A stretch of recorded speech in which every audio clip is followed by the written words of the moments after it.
Well, thank you, Graham, and let me add my welcome to all of you here today. I'm going to take a few minutes and talk about the airport's experience and some of the legacies from the 2010 Winter Games. And I'm also going to show you a short video that's going to tell you much of the story as well. Well, when I say the airport, I mean the entire airport community, and I feel very privileged to stand here today and to say how well that YVR's Winter Games experience went. And I've heard from Olympic officials that are very clear in stating that YVR delivered the best experience of any airport during an Olympic period. So I pass that on to you as a compliment to all of you. And there are lots of people in this room today that played a key role in delivering that performance. And there are others from across Canada that came here or gave up their jobs at other locations in Canada, airlines and with others and service providers. And they came here and worked during that period, and then they returned to their jobs. So I want to thank them as well for that today. I want to give special thanks to the Canada Border Services Agency and to CATSA and the U.S. Customs and Border Services, because whether you were arriving or departing the airport during that period, you received outstanding service. In fact, in many cases, people coming into the country went through Canadian Customs and they were standing at the carousel and got there in advance of their bags. They were there within a few minutes, and so it was really an outstanding sort of a level of service. And my thanks also to NAV Canada for its service in the landing and departures of a lot of extra aircraft, and our fixed-to-base operators from the South Airport. I mean, they handled all sorts of corporate stuff there and did it flawlessly, so it really was a stellar performance from them as well. And of course, we appreciate the work behind the scenes, if you will, of the RCMP and the Integrated Security Service. The work that they did was critical to keeping all of us safe throughout the whole games period here. And our retailers and the food and beverage operators. They ran 24 hours a day, 7 days a week there for a while and serving our customers, and we got many thanks from customers for all of that. I also want to thank VANOC and its Olympic blue coat volunteers, some of whom may possibly be here today, and of course our own green coat volunteers, several of whom I see that are here today, and Marquis and others who are contract service providers. They provided just outstanding customer care during this important period. And of course, I want to thank our airline partners and note Air Canada as official supplier to the Games, who brought people from their operations in the East and I think even in the New York area to come and augment their team and deliver the kind of service that really, I think, characterized the entire airline community here at YVR. It was just remarkable, the service they provided during the Games.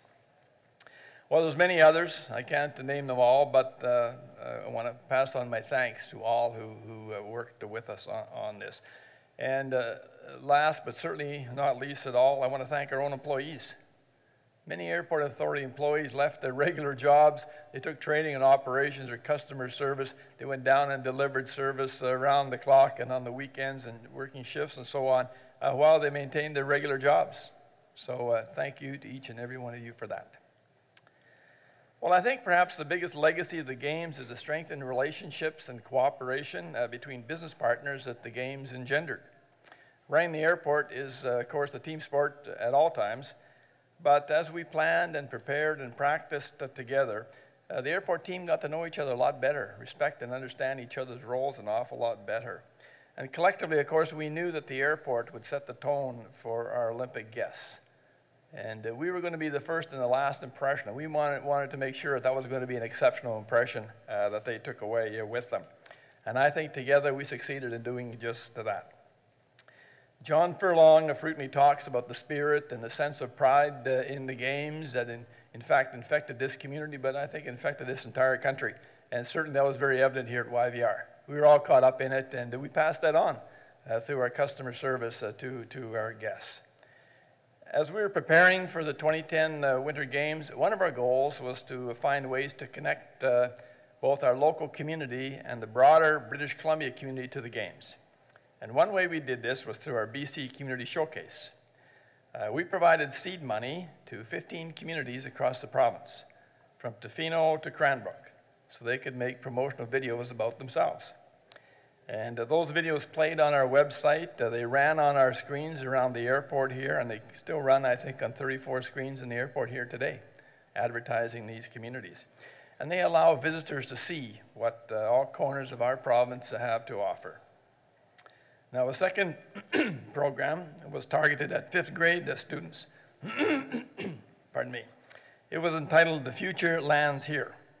And last fall, over 100 classes with 3,000 students from various communities in the Lower Mainland came to the airport to learn firsthand about airport operations. And I'm pleased to say that both the teachers and students graded us 10 out of 10 on that. And we're going to continue that program this fall. Well, the culmination of our Olympic preparation took place on March the 1st. And we saw on that day 36,000 departing passengers, 57,000 bags. That was 10,000 more passengers than our previous busiest day.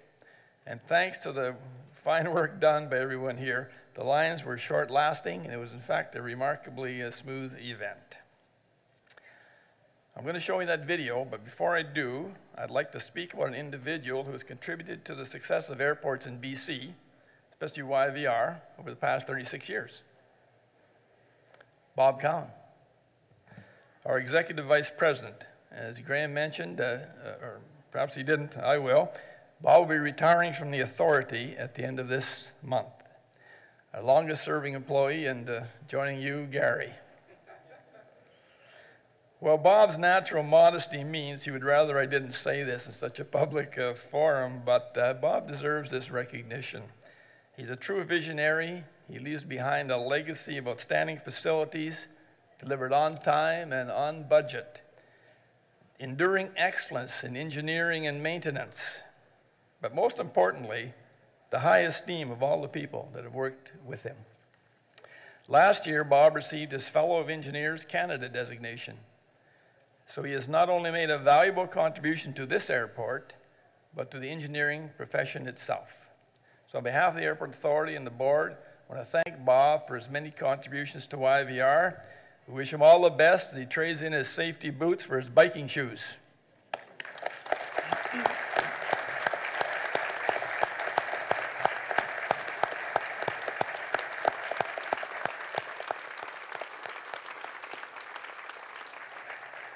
And now the video.